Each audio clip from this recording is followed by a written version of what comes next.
Combien vous a coûté votre dernier plein? Là, 153 € ce matin. Ah, quand même. Ah oui, quand même. Ouais, ça fait mal. Ça fait mal. Au lieu de combien? Au lieu de 105 € à chaque fois. Quoi. 30% de plus.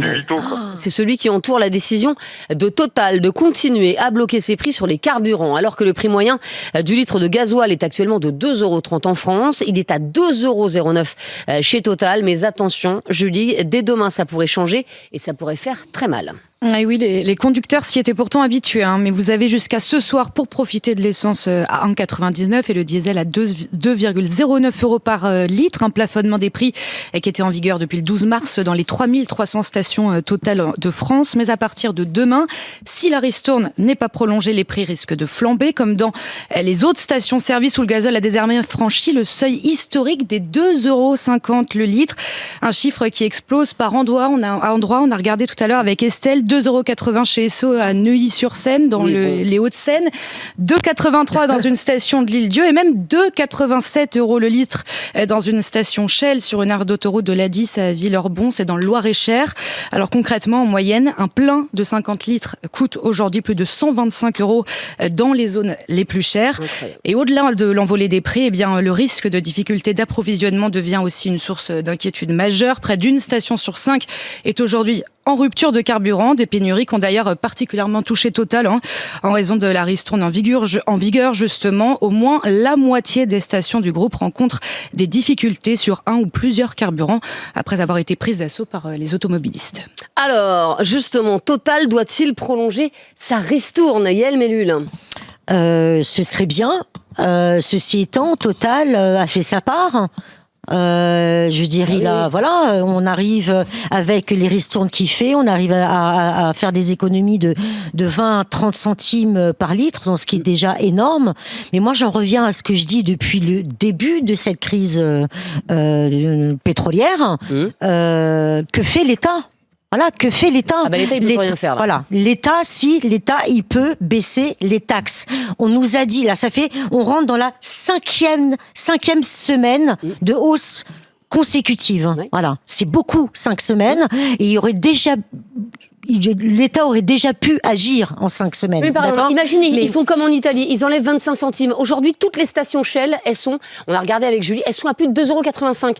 Donc, même si le gouvernement avait enlevé 20 centimes, tu vas chez Shell, t'es à 2,60 €. Non, mais c'est pas 20 centimes, c'est diminuer considérablement la TVA. Voilà, parce qu'il faut quand même savoir aussi que la TVA, elle s'applique sur il y a la taxe sur la taxe. Oui, et on nous a dit que l'État ne profiterait pas de cette manne fiscale. On nous a dit ça pendant un mois à peu près. On apprend il y a quelques jours que l'État a récolté 250 millions d'euros de surplus fiscal, donc qui n'était pas budgétisé et qui vont l'utiliser dans je sais pas trop quoi. De manière, on n'aura aucun moyen de contrôler ce qu'ils vont faire de cet argent.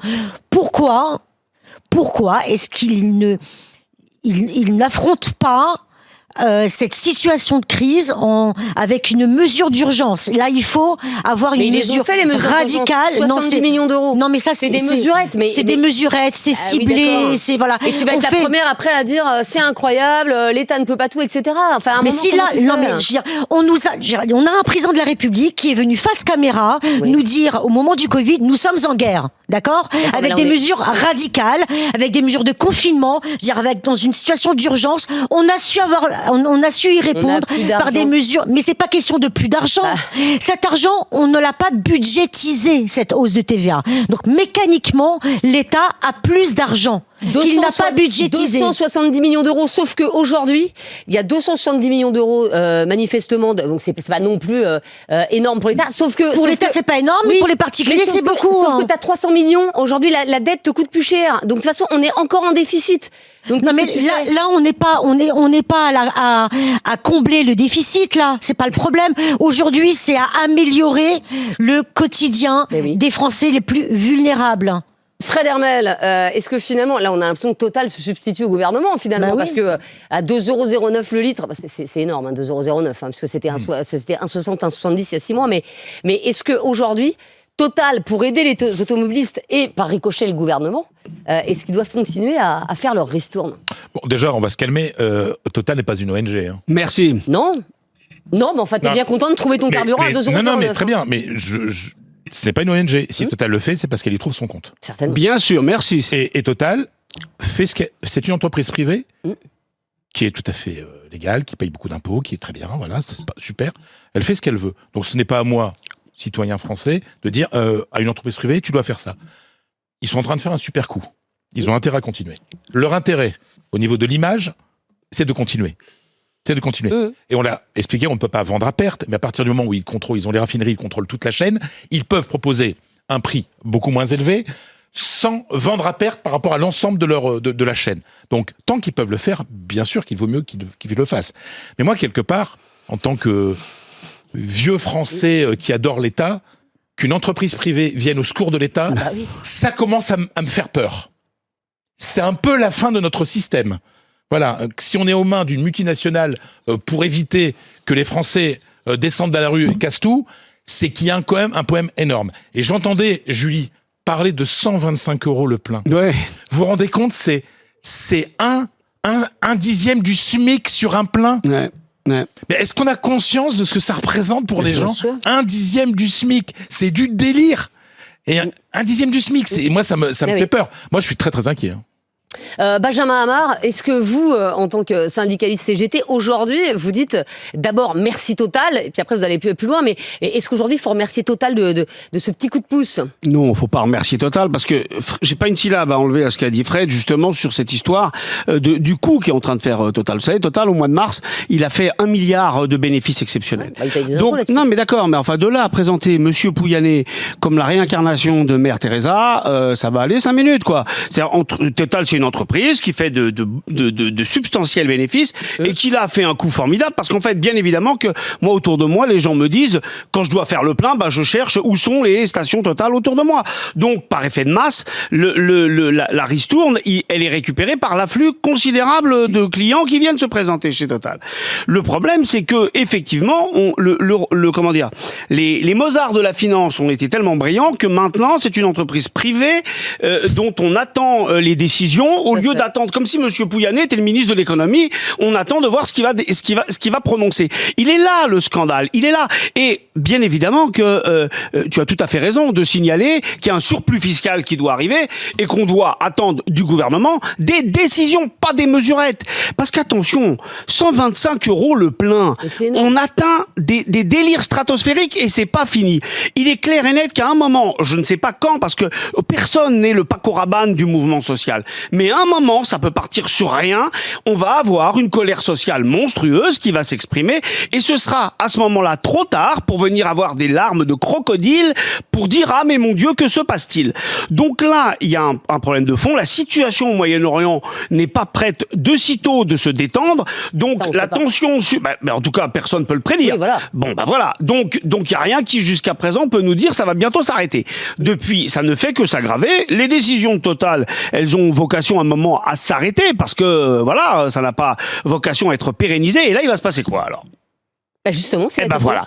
Donc je pense qu'il est urgent que la Macronie, puisqu'on a toujours un gouvernement macroniste malgré les roustes électorales qui se sont prises, que la Macronie propose des solutions, parce que c'est à elle de décider ces choses-là. C'est elle qui est en charge justement des affaires économiques et politiques. C'est à elle de proposer des choses sur la table, et elle a des outils.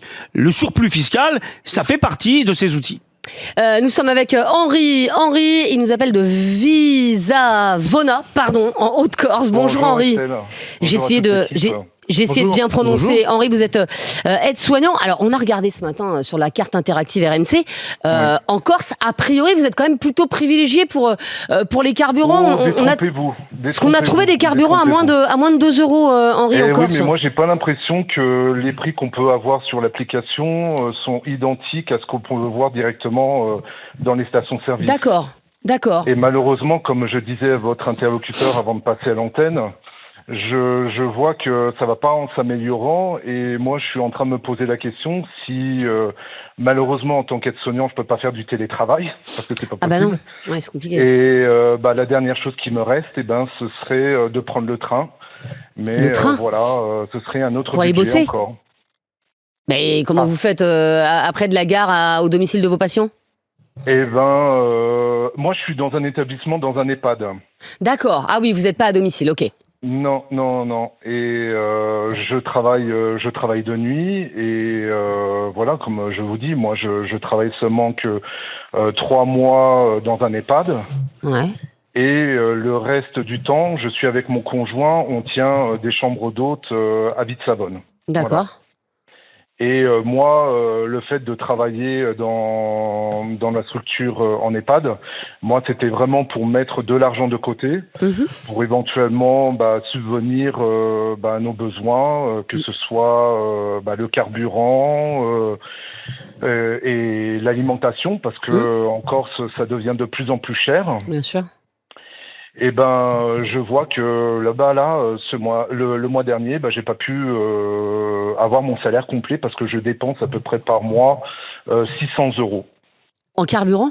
En carburant, oui, parce que par semaine, je dépense un peu plus de 100 € par semaine. C'est énorme. Ouais, bien sûr. C'est énorme. Et là, Henri, quand vous dites je vais aller au boulot en train, concrètement, j'imagine que ça vous rajoute en durée de trajet. Eh au lieu de partir à 19h pour arriver à 20h dans l'EHPAD, je vais être obligé de partir vers 15-16 heures parce que les trains qu'on a en Corse, c'est pas les trains qu'on peut avoir sur le continent. Bien sûr. On a 5 allers, 5 retours. Et voilà, il va falloir que je me débrouille comme ça. C'est parce pas que vivable. je peux pas tenir une vitam aeternam comme ça. Et le but, c'est d'avoir mon salaire complet. Bien sûr. Mais pas de donner autant. Alors moi, ça me faisait rigoler tout à l'heure avec les GG, parce qu'on parlait que l'État pourrait éventuellement aider les infirmières, mais on ne parle pas des aides-soignants, naturellement. Bien sûr. On ne parle pas d'autres activités comme les soins à domicile. C'est ça. Alors après, en fait, on a beaucoup d'aides-soignants d'ailleurs qui nous appellent dans Estelle Midi, mais effectivement après chaque profession va dire aide-soignant, puis après infirmière, et puis après commercial, et puis après. Et le problème c'est que tout le monde aujourd'hui a besoin d'être aidé. Merci beaucoup Henri, en tout cas d'avoir été avec nous. On comprend à quel point c'est pénalisant. Voilà, ces prix très élevés des carburants. On a des messages sur le WhatsApp, Julie. Oui, tout à fait. Comme Massa Jean-Marie qui dit que Total doit continuer sa ristourne pour le moment. Selon lui, c'est le seul moyen de payer les carburants moins chers. Même chose pour Virgile, qui est à côté de Dijon. Et lui, il dit aussi que la station Total à côté de chez lui est en rupture. Il craint, c'est ce qu'il craint. Il doit se tourner vers d'autres stations. Là, le Super U qui est à 2,40 le litre pour le gazole. Et puis, il y a André qui clôture le débat en nous disant que lui, il a acheté une hybride rechargeable et que ça fait depuis plus d'1 an qu'il n'a pas remis d'essence. Voilà la solution selon lui. Oui, c'est ce que voulait faire d'ailleurs Sébastien Lecornu, pousser les Français à rouler à l'électrique. Si t'as déjà pas les moyens de mettre un plein, je vois pas comment une hybride rechargeable. Il y a le leasing Ça me social. rappelle Marie-Antoinette. Ils n'ont plus de pain, qu'ils mangent de la brioche. Mais c'est exactement ça. totalement déconnecté. Vous pouvez pas tout critiquer à un moment. Dans l'hyperespace, on est dans dire ça aux Français, dire ça aujourd'hui, dire à un smicard qui s'étrangle à payer son. Mais enfin, monsieur, payez-vous une hybride rechargeable. Honnêtement, faut être sur Sirius. Mais vraiment, faut être sur Sirius. Aller raconter des conneries pareilles. Moi, mais vraiment, j'en suis quoi? Vraiment d'aller raconter ça aux gens. Le social aujourd'hui qui est destiné aux Français les plus précaires et qui travaillent. Il y a énormément d'infirmières, d'aides-soignants qui ont bénéficié de ce leasing social. Je te dis, évidemment, à court terme. Le bonus écologique, etc. Toutes ces choses-là ont été remises en cause. Mais est-ce qu'on prend les gens pour des crétins de dire des trucs pareils? C'est pas ça, tu le sais très bien. Non, mais attends, il y a toute une série de mesures écologiques qui ont été sabrées. Les gens qui sont à découvert le 5 du mois, qui comptent chaque sou pour se payer leur plein, on va leur dire achetez un hybride rechargeable. Honnêtement, franchement, faudrait faire un sondage pour demander si ça, c'est audible. Vraiment. Mais vraiment, je crois qu'il y a une surdité idéologique totale. Ah ouais. Nous sommes avec Pascal Perry. Pascal Perry, il est éditorialiste économique. Bonjour Pascal. Oui, bonjour, sur LCI. Merci beaucoup Pascal, d'être avec nous. Pascal Perry, est-ce que vous faites partie de ces économistes qui disent qu'aujourd'hui les carburants vont forcément à un moment franchir la barre des 3 €? Est-ce que finalement le pire est encore devant nous? Non, c'est pas tout à fait certain parce qu'on n'est pas en présence d'une crise de déséquilibre entre l'offre et la demande. On est face à un choc de prix qui est lié essentiellement à un conflit géopolitique qu'on ne maîtrise pas très bien d'ailleurs. La conclusion, c'est que on n'a pas il y a pas de défaut interne au marché. C'est pas endogène. La crise, elle est exogène, c'est-à-dire qu'elle est liée à la prise de parole du président américain, à sa politique dans la région. Si demain un accord devait être trouvé dans le cadre de ce conflit, les prix de l'essence redescendraient. Enfin, je suivais avec beaucoup d'intérêt vos échanges là, et j'ai une petite mémoire économique. Enfin, j'ai même enseigné l'histoire de la pensée économique. Les crises pétrolières, elles existent en France depuis 1973. Il y a eu 1979, et puis depuis cette période, il y a une série de crises qui devraient nous interroger. Enfin, est-ce qu'il n'est pas temps d'électrifier nos usages? Est-ce que à chaque fois qu'il y a un conflit géopolitique autour de la maîtrise des hydrocarbures, et entendons-nous bien, la maîtrise des hydrocarbures, la maîtrise des ressources géologiques du monde, c'est le grand combat des Américains contre les Chinois. Donc c'est une guerre qui est appelée à durer, dont nous serons nécessairement les victimes, puisque en France, alors pas en Europe, mais en France, nous n'avons ni gaz ni pétrole. Bien, on est dépendant du gaz. Mais on a de l'électricité. Oui, on est dépendant. Alors, on a de grandes sociétés, heureusement, qui prospectent un peu partout dans le monde, là où existe la ressource. Mais ce que je veux vous dire par là, c'est que les mêmes causes produiront nécessairement les mêmes effets. Et donc, il est temps probablement de réexaminer notre dépendance mortifère aux hydrocarbures. Il faut électrifier les usages. Alors, j'entends bien les remarques que vous faites. Oui, on ne va pas demander à des gens qui gagnent le SMIC d'acheter une voiture électrique qui coûte 30 000 €. Il faut des politiques publiques. Il faut des politiques publiques pour aider ces populations-là à se désensibiliser du prix de l'essence, qui est un véritable poison. Et pour ça, il faut effectivement une politique publique associée à une politique industrielle. Mais il existe des solutions. C'est-à-dire qu'on va pas se dire en permanence que nous sommes victimes de la crise, il faut l'affronter, il faut offrir des solutions. Pascal Perry, est-ce que c'est tenable pour Total de continuer à vendre du gasoil 2,09 € ou du samplon 1,99 € ou à un moment, même eux, ils ne pourront pas faire autrement que de monter leur prix? Alors non, c'est une société profitable, et d'ailleurs heureusement qu'elle l'est, parce que ça lui permet de mener ce type de politique. Il faut comprendre une chose, c'est que la ressource en tant que telle, le prix du baril, c'est l'objet d'un grand marché mondial. Total n'a qu'une influence très très lointaine dans la fixation du prix. Il faut savoir aussi que le raffinage ne rapporte rien.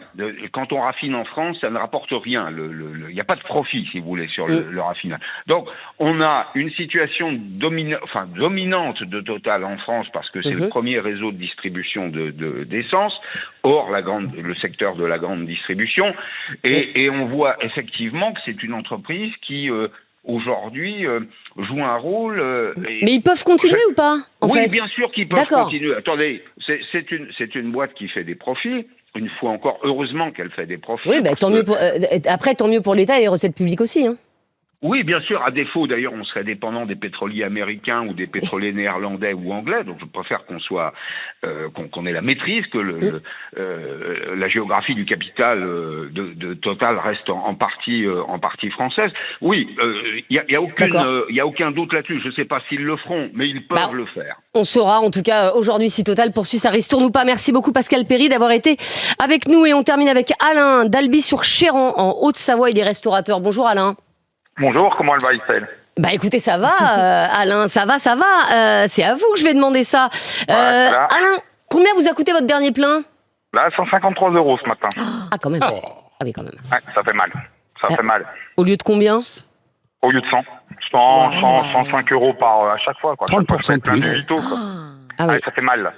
Alors nous, depuis 15 jours, on a une façon de travailler, on a changé notre façon. On travaille beaucoup de produits frais dans la pizzeria, donc j'allais 3-4 fois par semaine faire mes courses. Là, j'y vais plus qu'une fois. J'y vais plus qu'une fois. C'est dommage parce que les produits frais, quand on les achète le mardi, ils sont encore frais le vendredi, mais ce que je veux dire, c'est dommage de pas pouvoir prendre les fruits et légumes le jour même, quoi. Donc là, on a changé notre façon de vivre, on a changé notre façon de travailler, on fait attention à tout. Parce qu'on est obligé. À un moment donné, on se dit, l'État, ils ont qu'à les enlever, les taxes. Vous savez, à un moment donné, on se pose la question. Quand on voit qu'on a tous été contents de tous nos champions olympiques et tout, il n'y a pas de problème. Ils sont champions olympiques. En notre savoir, on a Océane Michelon. J'espère qu'elle m'en voudra pas de citer son nom. Mais derrière, elle prend des primes et puis elle est encore taxée sur les primes. Ah oui, alors ça c'est un autre débat. C'est un autre débat. Mais à un moment donné, ils taxent tout le monde. Donc à un moment donné, il va bien falloir qu'ils le baissent le gasoil. Il va bien falloir qu'ils comprennent que quand un champion olympique il gagne 80 000 euros pour sa médaille d'or, elle est imposable dessus. C'est pas normal. Donne-lui seulement 60 000 euros et puis à ce moment-là, tu lui prends pas de taxe. C'est une nette d'impôt. C'est une nette d'impôt. Mais Alain, pour revenir à nos moutons, est-ce que vous avez une station Total à côté de chez vous? Ouais, j'en ai une. Alors on est un petit village, on n'est pas une grande ville. Ouais. On est un petit village, il y a la station qui est juste en dessous de la pizzeria. Le problème, c'est qu'elle n'est pas ouverte tous les jours.